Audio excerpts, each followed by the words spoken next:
anything else that was given to you, or if you're trying to live your life by someone else's standards, someone else's values, you're not on your path right now. Yeah. And the only way you'll be on your path is when you honor what you really value, what you want, what you care about, what your purpose is. This is Way of the Artist with Brandon Colby Cook and Evan Schulte. Identifying your blocks and demystifying your struggles so that you can claim your own path and make your life a work of art.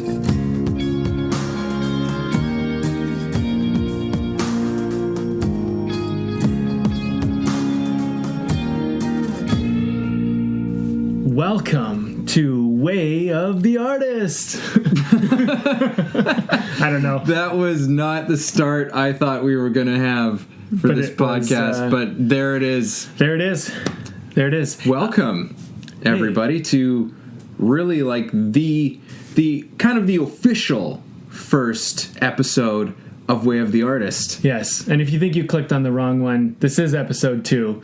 But the first one was just kind of telling you guys what we're all about. And this one, we're actually starting to lay down the groundwork. We're going to really get into it. And, just to give you guys a heads up, the next 3 episodes are going to be about finding your path, being on your path, and then claiming your path. And they're going to be all very related, and they will ultimately lead us into these things that we kind of call the laws or the principles of artistry. And we're going to relate them all to, your way as an artist, your path that you're walking. And really what we want to do is make something that's approachable. Something that takes these kind of esoteric, sometimes egotistical ideas that we get thrown around and make it something that you guys can approach and use no matter where you are. If you're a brand new beginner or if you're like a 30-year vet. Yeah. And, we've been talking a lot, and especially with the conversation we had leading into this, which is really cool because we were talking about purpose. And for me, I found that conversation was so useful, and I've been doing this for 18 years at this point. And it would have been something that would have been valuable for me in the beginning, and it was valuable for me now, and hopefully we can continue to kind of bring things like that to light. Yeah, absolutely. So, these next 3 episodes are kind of a part of a series here, and we really decided to take on, kind of just the name of our show, how that all came to be. Way of the Artist, claim your path, claim your own path. More importantly, claim your own creative path. Yeah. Keep going on and on and on. So we really wanted to explore this and say, what does that really mean? Yeah. And so here we are. So this first part here, as you've clicked on it, is going to give you some indication of what this is about. This is about finding your path. And we've got Charlie the cat in the studio here, jumping around, causing havoc, as always. He's the 3rd member of the podcast, so if you hear him kind of meowing in the background or something like that, we just let him roam the studio. It's just how it goes. Yeah, he's the mascot. Here's something, though. I want to say, there's, as artists, I think a lot of the time we identify a lot more with what we do than the way we do something. And I think what Evan and I really want to kind of bring to light here is that it's not so much what you do as an artist, it's the way you do what you do. And the way you do has a lot more to do with why you do what you do. So when we're talking about the artist's way, in a lot of ways we're talking about the artist why. And we're not so much talking about the artist what. Whether you're a musician, an actor, a filmmaker, screenwriter, painter, it doesn't really matter what you do. These ways of relating to artistry transcend any medium. And we know this because as we said before, we've done 165 episodes with, interviewing other artists, talking about this stuff, finding that balance, and really figuring this out. And what we found after 165 episodes was there's this common way that we all relate to our lives and our art. Yeah, so and the creative process in and of itself. But today, the thing that we really want to get into is you.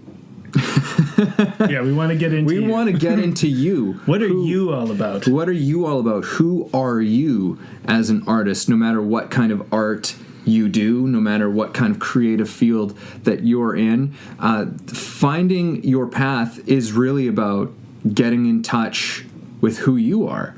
And and building that connection, that relationship to yourself. And for me, that begins with a couple of very key questions, which I have heard from other people that these are the most important questions you will ever ask yourself in your life. So before we say them, and you start to like draw too many conclusions. We got into a big conversation before we even, as you alluded to, before we even started this, because there's some stigmas, there's a lot of things that kind of need to be unpacked with these questions. So that's what we're going to attempt to do here. Yeah. But to lay out these questions, so here they are. Well, before you do that, I just want to say something. So as we bring up certain words, certain words that you hear in artistry or whatever, it's not so much what does the word mean, what is the definition of the word. More what we want to try to really get you guys thinking about is how do you relate to that word? How does that word feel for you? How do you connect to it? Because I think what you're going to start to find out as we go down this path and you go down your path, it's really all about you and how you relate to these things. Because, that's the thing that makes your artistry and your life special, your relationship to this stuff. So How I relate to these things, how Evan does, and how you do are all different, yet there will be a common thing, and we want to kind of evolve our relationships to these words, these ideas, these questions, and so forth. Yes, absolutely. Thanks for throwing that in. No problem, man. So the questions that we're talking about, and it's kind of 2.5 questions, I'll say. So the first question is, what do I want? All right, what do I want? The second question is, what is my purpose? And we're gonna get into this because these are big questions and they can be really intimidating questions. We kind of want to take some of the searingness out of them a little bit and create a better understanding around this. And sort of the half question, as we get into our first one, which is what do I want? The half question is, what don't I want?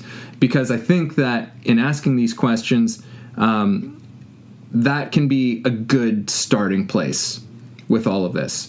So what do I want is, it's such a simple question, but it is one that surprisingly, we don't spend a lot of time really asking ourselves. And it's not just like, what do I want as in, okay, well, you're an actor. It's like, oh, well, I want to be a famous actor. It's like, okay, but why that? Right? That's another important question you can ask along this trajectory. Or further, not just why that, but in what way do you want to be a famous actor? Because there's many different types of famous actors. And this, I think when you begin in say, any medium, when you're brand new to something, everything's very black and white and very simple. And it's just like, you're famous, you're not famous, you're a success, not a success. But as you get into artistry, there's variations of success, and so, is the Tom Cruise stardom the kind of stardom you want to have, or is it more like a Leonardo DiCaprio, or whatever, and how much in the media do you want to be and how much not, and and also like what kind of projects do you want to do you want to be doing action films, do you want to be doing commercials, reality TV, all of this stuff is going to start to factor in as you go along. And so initially I think the simple thing is, well, I want to be a success, I want to be famous, I want to be whatever. But as you get into this, you're going to start to relate to fame in a new way, which is the important kind of thing we want to bring up. Yeah. So it's really about diving deeper into this question, right? Like, it's like, what do I want? What do I really want? What do I really... And in asking these questions, and as we're going through all of these, I think a big sort of segue into this or thing to keep in mind is that these are not questions that, as we're asking them, you should be knowing definitively what this is. These are questions that your answers to them are going to probably evolve and maybe even change as you are on your path through this. So this is not really about saying like, this is what it is and it's this forever and yes. whatever. This is because that's not really how this works. These are questions, I think, meant to create a sense of interest and curiosity about our own lives and how we relate to the world around us and how we relate to what we do. So this isn't about you having the answer to this today, tomorrow. This is an ongoing process of asking these questions. So what do I want is really about trying to get a sense of the bigger picture of where you fit, of what has meaning to you, and getting deeper and deeper and deeper, because as I have started to grow and evolve through this question, I've started to discover that what I want doesn't really have anything specifically to do with what I do as a creative and as an artist. It has to do with something much deeper, almost more soulful in my life. And the artistry and the life that I create out of it is just an expression of that thing. So I don't want to like give too much away on that, because I think it's important for everybody to start to discover that kind of thing for themselves and not be led too much into, oh, okay, well, your want should look like this. Exactly. Well, I think, want sounds like, what do I want sounds like such a simple question on the onset. It's like, well, what do I want? Well, I want to watch television. I want to sit down. I want to have a drink. I want to whatever. And in some ways, that is totally fine if that's the answer to your want. And then I think what ends up happening is if you go down this road, you go, well, if I have all the things that I want, what do I really want? What's meaningful want? Yeah. And so want is this kind of thing that I think initially is very surface, but then as you go deeper, you start to realize it's more of a matter of the heart. It's a matter of the soul. It's a matter of this kind of deeper sense of meaning and self. And so, well, I want love. I want true connection. I want to do something that matters, that makes a difference, And so, what do you want? You can kind of go down that rabbit hole as far as you want to go. And my point is just this: if your first thing that you say, well, I want this, I want a drink, that's fine. You can kind of go down that road, because the way want works is kind of like you satisfy your initial needs, and then you start to ask the deeper and more profound questions, and you can go down this want path leading to purpose, which we're going to get to eventually. Yeah, this right? question of just like of continually asking, what do I really want? What do I really want? Mm-hmm. It's something. It's and part of also this finding your path. We've got to talk about a calling. If you're an artist, it's because you had a calling. You must have. You must have. There's no other reason why you would pick this. Yeah. Extraordinary and challenging and rewarding path. But there's a calling there.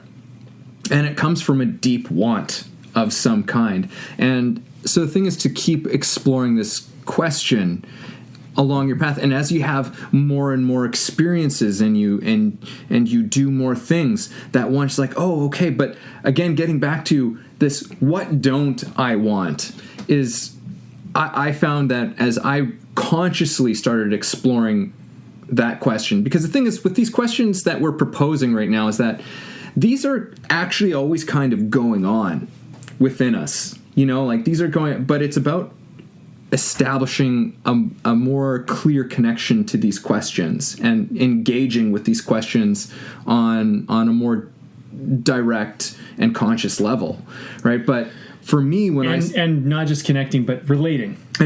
Yeah. Like, how do you relate to these questions of, what you want and what your purpose is? And we're going to actually give you I'm excited to share this little twist that we're going to give them on the second question. Yeah. Because that was a huge discovery for us when we kind of realized, and props to Evan, but you'll hear it soon. Well, it was a joint effort on that. But so this question of what don't I want, that was huge for me as far as beginning to discover what I did want. Yeah. Because that is almost easier, can get the ball rolling. And I encourage I always encourage artists, it's like to have some kind of a meditative practice, not necessarily like as in like meditation, as in like sitting down and like that's a great practice, but even something like journaling. And this is how going for a walk. Yeah, but this is something that I really love to explore through journaling, and it was like, okay, well, what don't I want?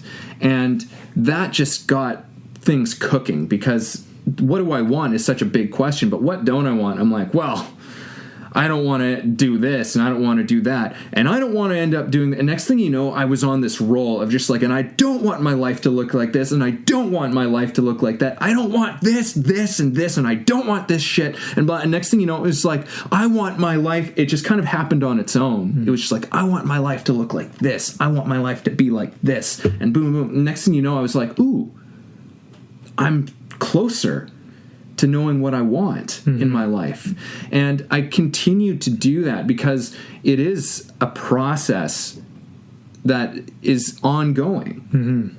And so it was a thing that the more I explored it, the more I asked, I continued to visit this. What do I want? What don't I want? And just letting it rip. And every single time it was just like, yes, just hitting something inside me. I'm like, yeah, I'm getting more to what it is. I'm getting more to what it is and more to what it is. And as I'm doing that, plus living my life, having experiences, these things, it just, that picture started to become clearer and clearer and clearer to me. Yeah. Well, and you gave such a great example in the way you expressed that, because as you talked about what you didn't want, you sounds like you tapped into your passion. And that's such an important part that leads to our next question about purpose, and how, like, being passionate is very much linked into, those bigger wants, those deeper wants, those things that matter on a much more level. Because when you think about passion, you get this energy and this emotion and all of this stuff, and it starts to become kind of, fiery and vibrant and whatever. And so I think, like, when I do the, I don't want this, and I'm like, this in fact pisses me off. I don't like it when this happens in the world, which there informs how I want to be and what I want to do. Yes. And sometimes, I think and I think any artist, any person in life can be like, there's times where I'm just not passionate. I'm not excited. I don't have energy. If you start getting yourself a little bit, aggravated sometimes with what you don't want, you start to realize what you do want. Yeah. So I think sometimes we just go, I don't know what I want, right? But then sometimes figuring out what you don't want actually unlocks what you do. Yes. Yeah. Well, I mean, because they're in respect, they're sides of the same coin. Yeah. What you want and what you don't want, they're sides of the same thing. Yeah. Right? So it's like they're all pointing towards kind of, I guess I would say, the core of who you are. So it's like, as soon as you say this one thing that you don't want, it immediately kind of infers that you want the other thing. You want the opposite of that thing. So it has this weird kind of effect, but it's almost a hack to your brain to just begin with what I don't want, because that's a thing that we're just a bit more clear on, like we're very good. Our brains are very good at figuring out what we don't like and what we don't want. Yeah. When proposed with the bigger question of what do I want, that starts to become a little bit fuzzier. Because it can be overwhelming in some ways. And because there's so many things that we don't know, there are so many experiences we haven't had. It's almost like the entire, infinite options of everything just open up for you, right? So I think also when you go down the road of like, I don't want this, it's important to keep in mind that what you're doing is, by cutting out options, you're clarifying. You're getting more and more focused on what you might want. And the thing is when you play the I don't want game, I think do it with the intention to start to get more of an idea of what you do want. Because I think if you just walk away and go, I don't want this, I don't want that, I don't want anything, and then it's kind of like, well, it's not that you don't want anything. If you say enough things that you don't want, it's got to lead to some point, well, there's something you must want, Yeah. And even if it's like, like whatever. I mean, it's just like a little glimpse almost. You know, that's almost how I started to experience that, where it was just like, I don't want this, I don't want, and then it was just something like I got like the little glimpse of just like, ooh, I want something that's over there. Yeah. You know, just this kind of thing that caught my awareness, that just caught and that kind of grabbed my excitement too, you know, which is passion, which you just mentioned a little while ago, and excitement are a huge part of this first step of finding your path. Mm-hmm. Yeah, and with path too, like finding your path, finding your way, you know, passion and purpose have a lot to do with it. And so I'd like to lead us into this, you know, into this purpose side of things. Yes. So here's my thing. And when Evan and I were talking about this whole thing, like, what is my purpose? You know, I didn't realize this until we started discussing it, but I'm like, I have a real gripe with that question. I don't like that question the way it's being presented, because it's like, you know, you get these people kind of going, oh, well, your purpose is to like save the world. It's to do this. It's like, you know, and it becomes this egotistical idea. And the thing is here's my experience of purpose. In my experience of purpose, when I started doing anything, I didn't really know what it all meant. I didn't know who I was supposed to be. I didn't know what changes would occur.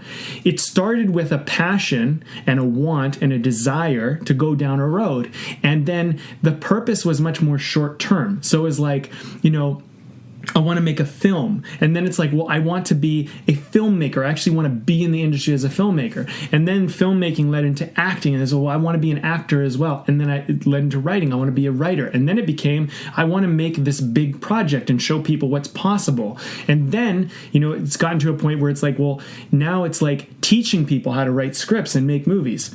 Here's the thing, though. Where I am now never would have happened day one, because this was a lifetime of me going or half a lifetime or a quarter of a lifetime. Yeah. Who knows? But it was me going down the road of following my passion and following what I felt was right in the moment. And so there's a certain kind of faith and a certain kind of trust that leads you. And then you start to kind of go, oh, well, now that I've gone down this road, I'm doing this thing. And then people might say, well, your purpose is this, but you got to be very careful about how you look at your purpose, right? Yeah. And you know, you presented it in a very interesting way. It's like there's a problem with the question, what is my purpose? Yeah. It's too definitive, and it's too much of a label, and it's too like, for what is something that is something that is evolving. Yes. You know, that is kind of shifting. You know, when we were talking about it, I almost thought of purpose as being like a ball of dough. You know, like it's just kind of this mass of something. It's there. It's something that's almost tangible, but it's something that you just got to kind of put your fingers into. You got to put your hands into it and just knead it and feel it. And it's because we came to the sort of the arrival to or decision that the question of what is my purpose is just like, well, that's almost an unanswerable question. Yes. You know, that like it's how do you do that? Because it's even bigger than the what do I want question. Like it's a bigger question. It's too big. It's too overwhelming. Big. Like and nobody knows what their purpose is, and even if they say like, "This is my purpose," definitively, like you don't know that. You don't know how your life is going to unfold. What this thing you're doing right now, what that's going to lead to, and what doors are going to open up in your awareness, perception, wisdom, and so forth. And so, the way you rephrased the question, I thought was like, "Whoa, that's it." Like it really turned the table for me. And what we did was, and this isn't me just on my own rephrasing this question. This was me just actually realizing that in our language itself, we have rephrased this question, which is not what is my purpose, but it's like, what is my sense of purpose? What is your sense of purpose? Because that's really what it comes down to, is like it's something that you have a sense of. Yes. As opposed to just being like, that's it.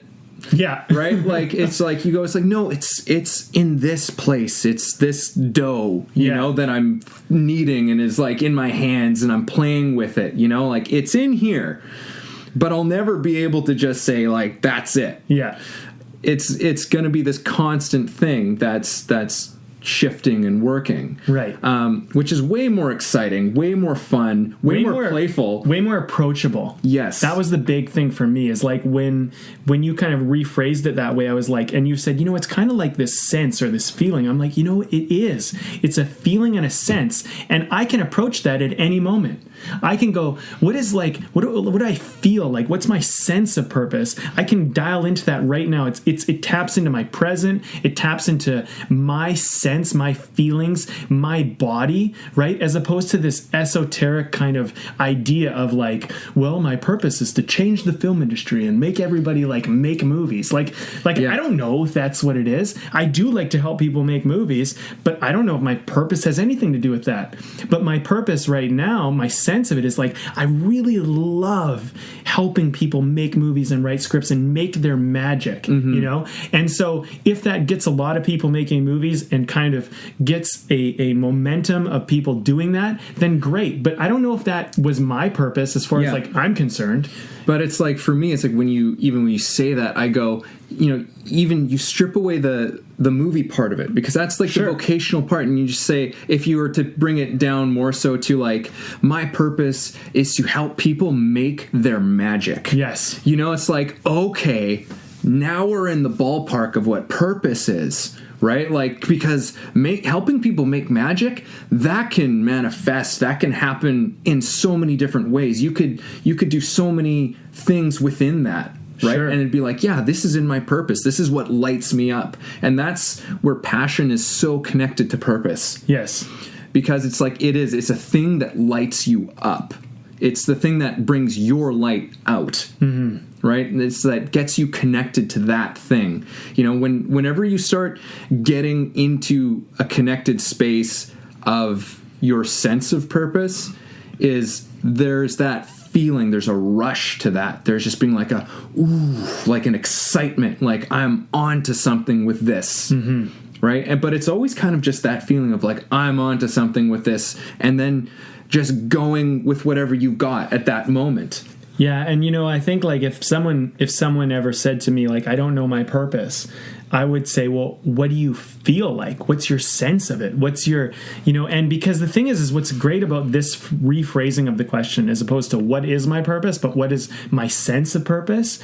You start to go like, well, I kind of feel like this, I feel like that. And you go, great. And you become the authority, because now your feeling is answering the question. But here's the thing. This is the thing that I love about it, is that I don't know how you feel until you express it. And so then your very purpose is an expression, which, how beautiful is that? Yes. Right? It's not an idea that came out of your head. It's an actual expression. It's your sense. Yes. It's your feeling. Like, that's incredible to me, And that's where it kind of has to come from. Yes. Because when you're approaching it from a cerebral point, it's like you're not gonna get to it really. Mm-hmm. You're probably gonna come up with something that sounds real nice.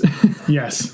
But unless it connects with a real emotional, sensorial part of yourself, you're not really where you need to be. Totally. Yeah. And I think that happens all the time, this cerebral type of purpose creation is, you have this idea that sounds nice, but you don't have the feeling that connects you to it. And so you kind of go like, well, this is my purpose, but yet your body and your kind of essence isn't coming with it, know? And so I think like purpose is such an interesting thing too. I'm also want to give another analogy about purpose, because my issue with the way it has been presented to me at times in my life was like this thing about saving the world. It's like, I'm going to be Gandhi. I'm going to do this. I'm going to whatever. And it's like, I don't know if I'm going to do that. Like, I don't know, like, can I? Whatever. But like, what I can do right now is I can be really truthful and honest and authentic about what I want to do and where I want to go.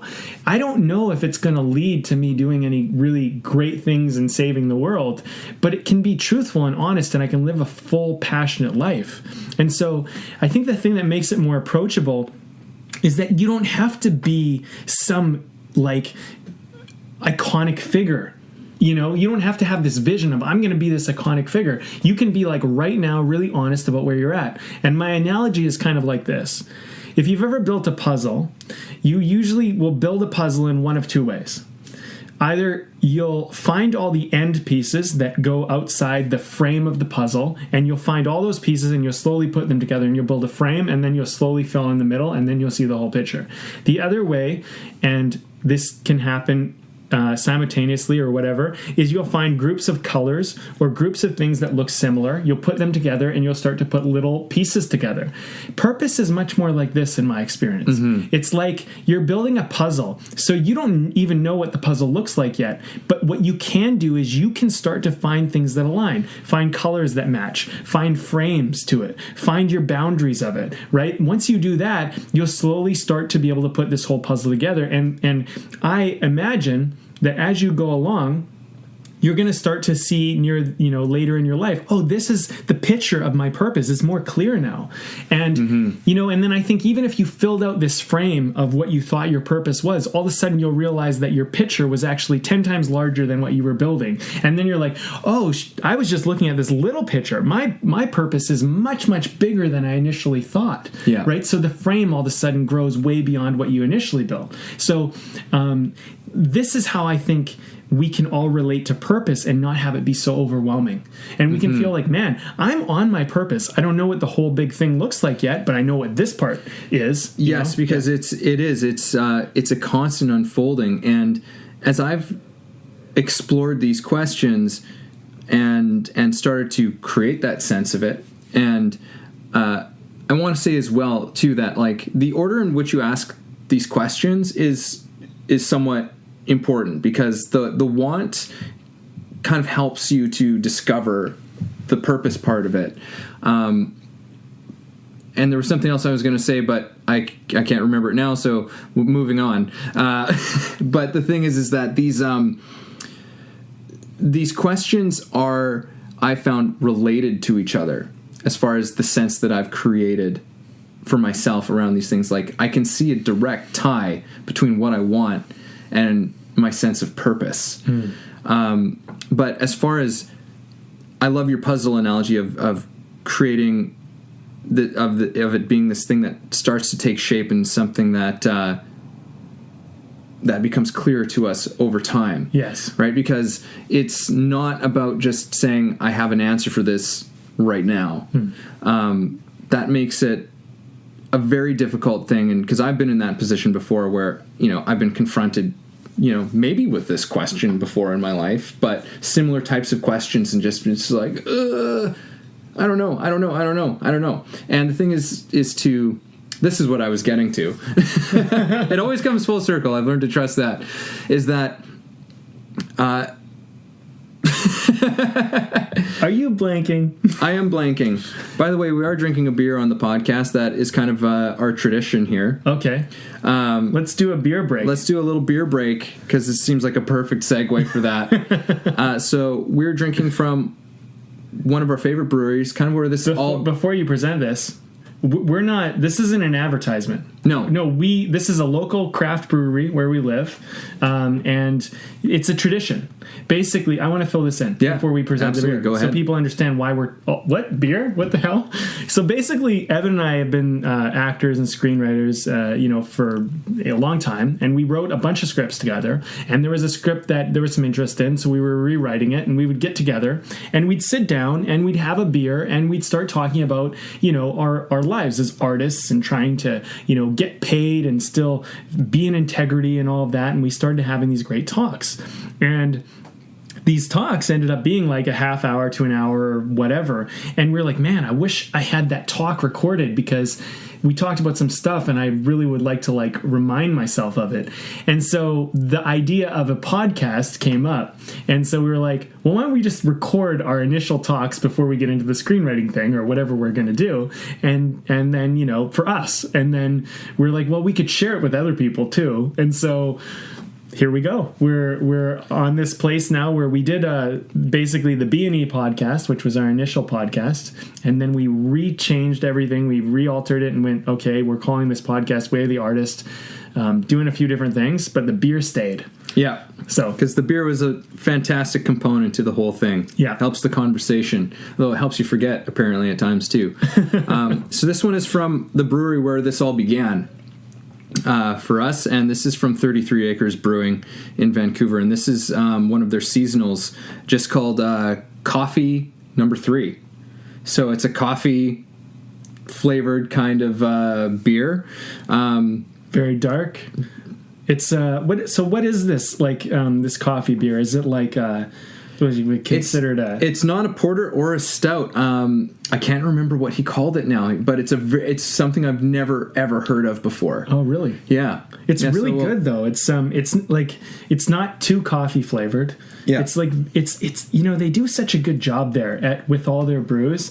Is like they find a really good balance. Like they're on it. Yeah, and. Yeah, they're definitely. They've been around for a number of years now, and they're killing it as always. But to get to what I was saying, because it's all come back to me now, which is that when you start to get in touch with your sense of purpose,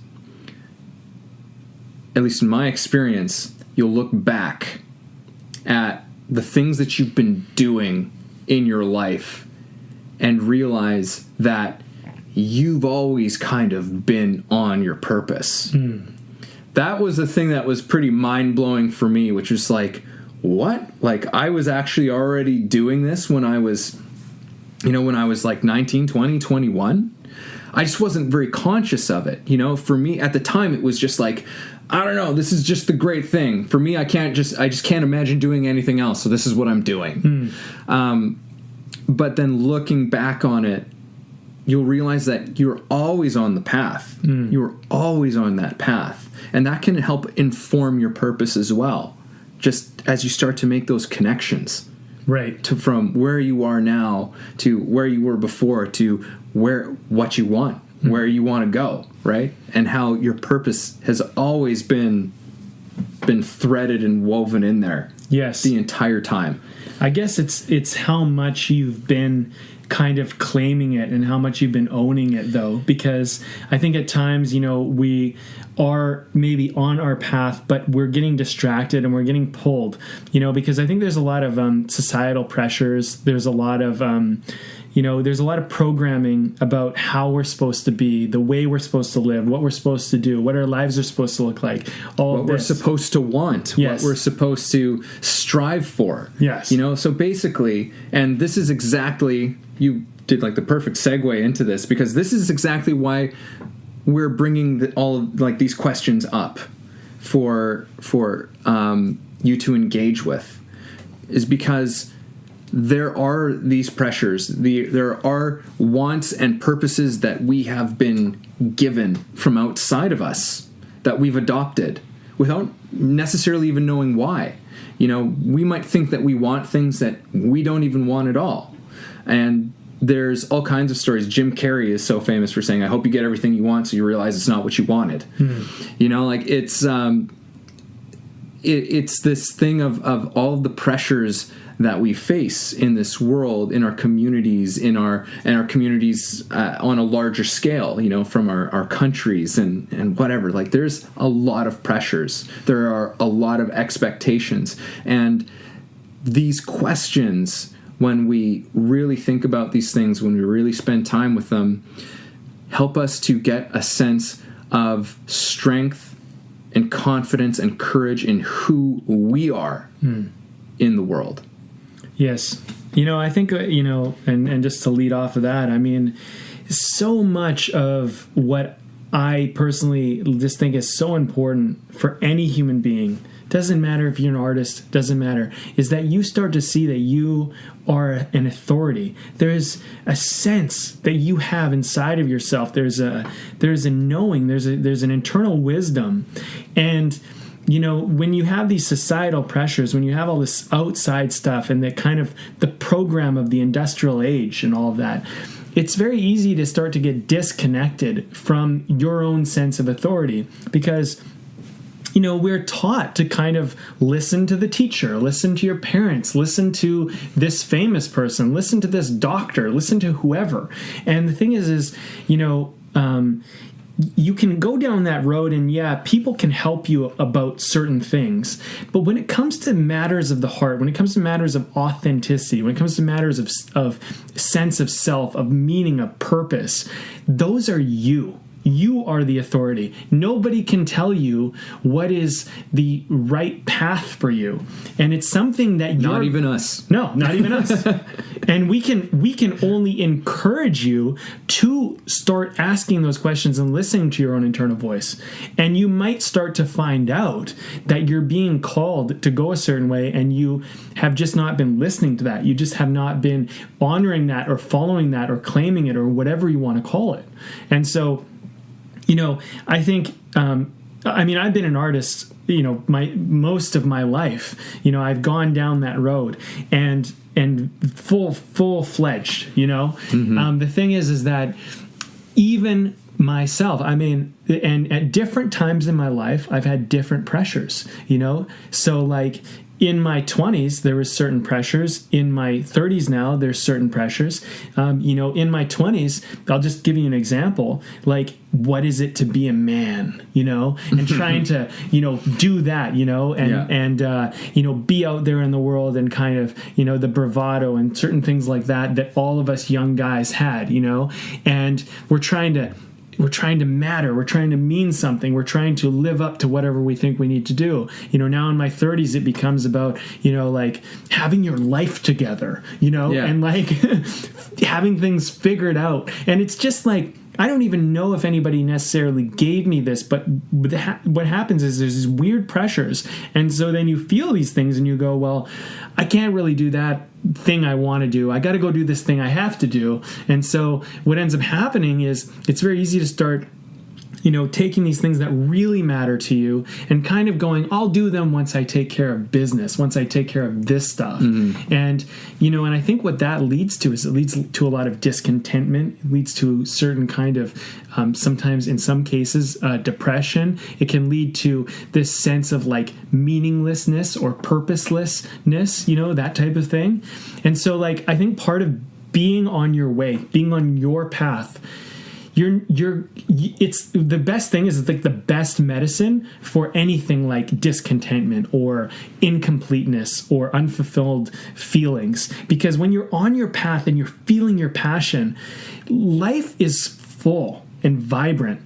And it's amazing that we ever get talked off our path, that we ever get distracted, that we ever do anything other than our way. But we do. We just feel pressure and we feel like, well, and I think the other thing, here's the big lesson that I've learned just recently, which is that I need to unapologetically go my way and not apologize for it, not make it like anything else, not try and meet other people's values or other people's standards. Because here's the thing, and this is just for me as much as it is for every listener out here, your values, your principles, your standards, those are yours.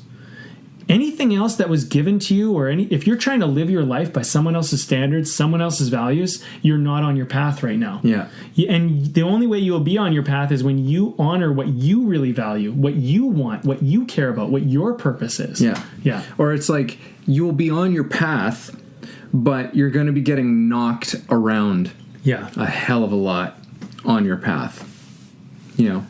I think also the other thing too is, for people who maybe haven't been like lifetime artists, maybe people who are new to this, people who are like, I always wanted to go and do this, creative thing.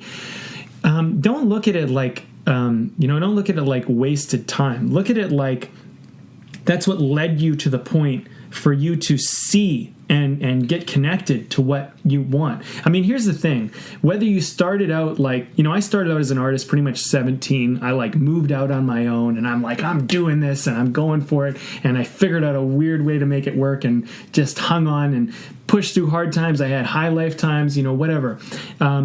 There's certain things where I go, man, I wish I started when I was 10, but there's also things that even from 17 until now, where in the middle of the journey, I was like, well, I wish I did more of this. I wish I did more of that. Yeah. You got to understand that what you're doing at the time you're doing it is the best you could do at that moment. So don't ever kick yourself for not doing it sooner or guilt yourself or any of that nonsense. Yeah. Because you arrived. You're here. Yes. You're here right now. Whatever moment you're in, and not just that you're listening to this podcast. That doesn't matter. It's you're here. You're in this moment. You're present. And if you had that awareness, everything that got you here is what that took.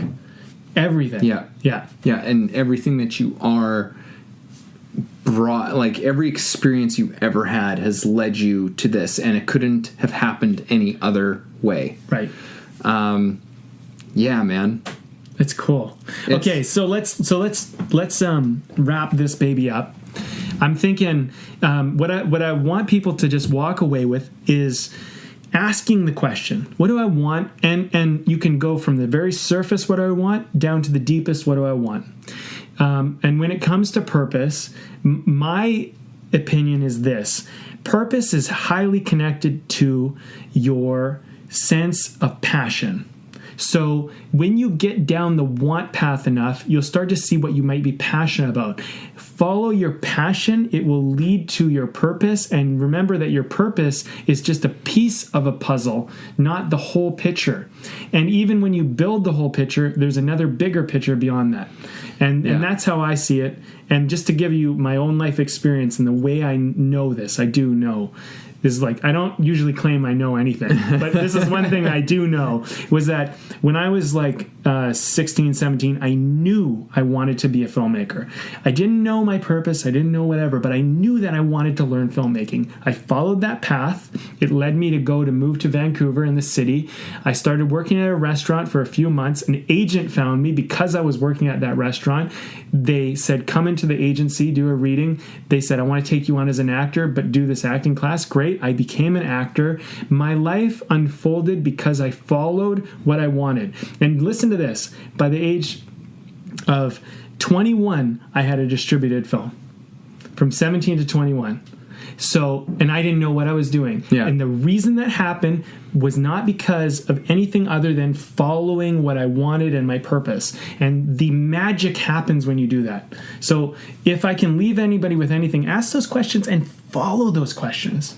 And we don't know what it will lead for you, but you will at least feel passionate and excited about your life going down that road. Mm-hmm. Yeah. And before we start this, we had looked up, because our conversation had reminded me of a Rilke quote in his. It was like he wrote this letter to a poet protege of his, but he said, "Live the questions. Don't try to. Basically, I'm paraphrasing here, but don't try to answer the things that cannot be answered right now, but live the questions, and maybe one day you'll just happen upon the answer." Just through living and going through it. So the big thing, is just to ask these questions, and I really want you to get excited about these questions, about embracing a sense of mystery and wonder about the unfolding of your life, about this path that is now begun, that had already begun, but now you're just becoming aware that you're on this path. And that's a huge part of what finding the path is. There's almost a bit of it's almost a little bit misleading finding your path, because it's like you've always been on this path. Yeah, it's like finding out you're on it. But it's exactly. It's like finding out that you have been on this path and you've always been on this path. Yeah. You have been.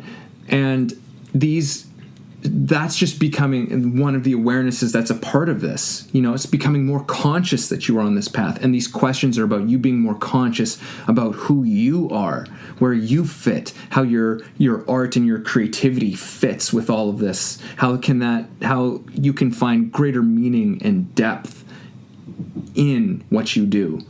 So, man, have fun. And it's an unfolding thing. Yeah. And the next podcast, we're going further into this. It's going to be about being on the path. And Brandon, you've already said a few things earlier that was just like that are a little bit of what that's all about. Right. Yeah. So, and I think Evan put it right. Have fun with this. These don't get all overwhelmed. Don't stress yourself out. Don't guilt yourself. This is great. I mean, this is all good stuff. The more that you start to embrace your own sense of you, of your you-ness, of yourself, of your own authority, you're gonna just dial into this stuff. And I think the Way of the Artist podcast, we are directing it towards artists. But it's not really just for artists. It's a way of life. It's a philosophy. It's an idea of looking at this. And it's not like we're not coming into this with the idea that we know. We're coming in this with the idea of let's live authentically. Let's be willing to trust our own hearts and our own souls, because we moved from the industrial age and we're in a new age. Some people call it spiritual. I know that some people resist that type of thing. I like to call it self. It's an age of self. We lived. Our parents grew up. Our older generations grew up in a time of industry, but our generation, these people now, and even my parents, they're actually, it's funny. My parents are like on this self journey now. They did the industrial thing, and now they're going, well, what does it all mean? What does it matter? Like all of this, and so it's cool because we're relating on that, right? And it's just like now industrial stuff's taken care of. We covered that. We did that really well. Yeah. But now people are looking for meaning and purpose and greater depth because we have this profound technology that gives us freedom and autonomy. Mm-hmm. So, I think all I want to do is lead people forward with going, with all this freedom and autonomy that you have now, with all this technology, what do you want? What is your play going to be with it? What's your purpose? What's your passion with it? Because we don't have to drone out anymore. We don't have to just sit at a conveyor belt and, apparently some people do this. They just put cheese on sandwiches, or at least that was a job for a while. Probably robots do it now. But we don't have to do that anymore. So now that you have this new lease on life, ask these questions and let's see what happens. Yes. Yeah. Yeah. Get connected to yourself. Start building that relationship. Great. Thanks for joining us, everyone. Thanks for listening to the show. If you got something out of this, if you feel it improved your life or your journey in any way, please take a moment to subscribe, leave a review, or share the episode. You can also support us on Patreon, where we have tons of great bonuses. You are the ones that make the show possible and help us to thrive. Thank you for joining us.